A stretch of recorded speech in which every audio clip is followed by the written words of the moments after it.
Design of steel structure में हम आज कनेक्शन चैप्टर स्टार्ट करेंगे। कनेक्शन क्या है? स्टील स्ट्रक्चर में कई तरह के मेंबर्स यूज़ होते हैं जो फाइनली जॉइन होकर एक स्ट्रक्चर बनाते हैं। ऐसे कौन कौन से मेंबर्स हैं? Plate, angle section, flat, strut, column, I section etcetera. तो किसी भी दो मेंबर्स को जॉइन करने के लिए कनेक्शन की ज़रूरत होती है ताकि जब उन मेंबर्स पे लोड लगे तो स्ट्रेस प्रॉपरली डिस्ट्रीब्यूट हो और मोमेंट को भी अच्छे से वो रेजिस्ट कर ले। राइट, तो किसी भी स्टील सेक्शन में जो कनेक्शन है वो दो तीन तरीके से हो सकता है। ठीक है, पहला रिवेट कनेक्शन, दूसरा वेल्ड कनेक्शन,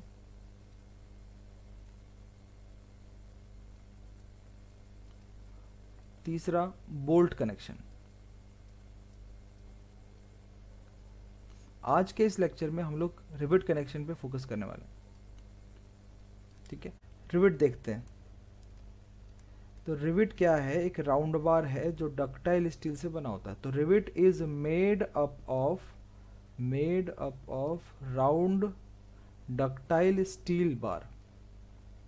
ठीक है, round ductile steel bar.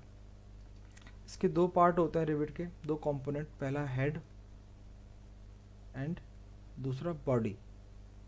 Body को हम लोग शैंक भी बोलते हैं। इसका डायग्राम कुछ ऐसा होगा, ये इसका हेड है। ठीक है, ये इसकी बॉडी है।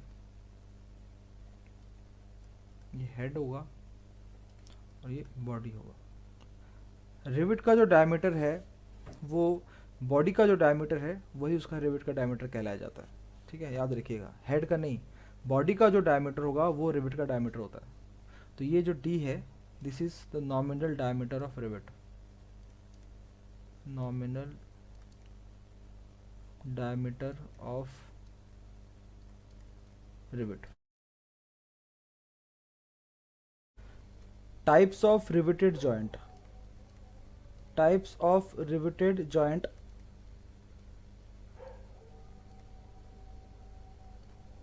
देखिए, रिवेटेड जॉइंट बेसिकली दो तरीके के होते हैं।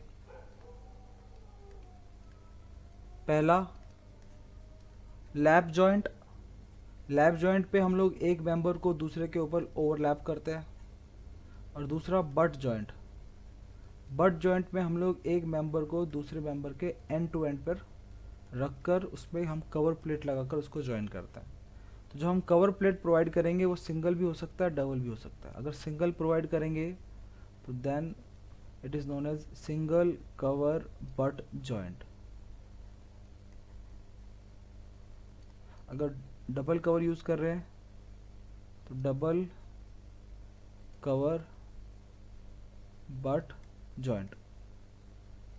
ठीक है, तो एक एक करके देखते हैं इसको। शॉर्ट में समझाऊंगा मैं आपको बिल्कुल। सबसे पहले बात करते हैं लैप जॉइंट की। सिर्फ हम कंसेप्ट जानना चाह रहे हैं। देखिए, लैप जॉइंट क्या है? सिंपली एक मेंबर को दूसरे मेंबर के ऊपर ओवरलैप किया है, कुछ इस तरीके से।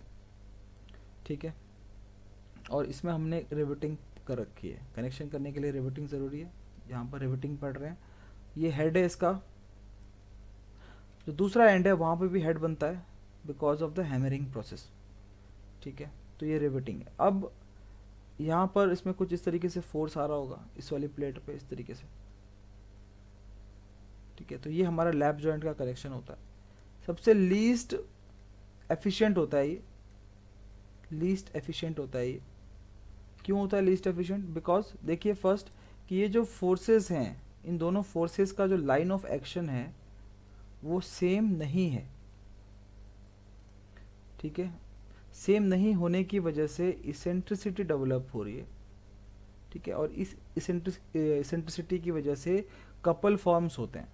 ठीक है, कपल्स बनता है और कपल्स की वजह से finally additional bending stress develop होती है मेंबर में। जब एडिशनली बेंडिंग स्ट्रेस आ रहा है तो वो उसकी स्ट्रेंथ को कहीं ना कहीं कम कर रहा है। राइट, तो हम कभी भी नहीं चाहेंगे किसी भी जॉइंट में या मेंबर में एडिशनली कोई स्ट्रेस डेवलप हो, एक्स्ट्रा स्ट्रेस डेवलप हो। ठीक है, तो ये लीस्ट एफिशिएंट होता है, इसको याद रखेंगे।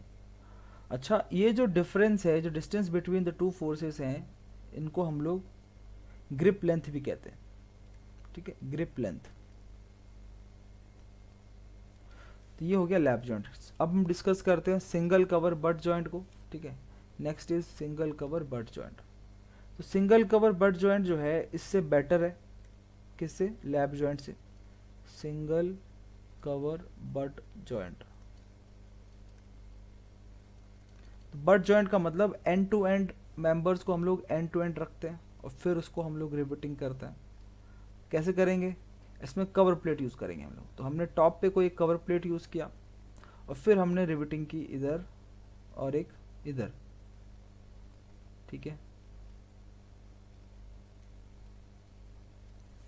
इस तरीके से। इसमें देखिए जो फोर्सेस का जो लाइन ऑफ एक्शन है वो सेम है, ठीक है। तो ये बेटर है लैप जॉइंट से। तीसरा जो है हमारे पास वो है double cover but joint. Double cover but joint, ठीक है। यहाँ पर दोनों members end to end joint रहेंगे और इनको हम यहाँ पर डबल कवर प्रोवाइड करते हैं, टॉप में और बॉटम में, ठीक है। ये कवर प्लेट है, मैं मेंशन कर देता हूँ, दिस इज कवर प्लेट।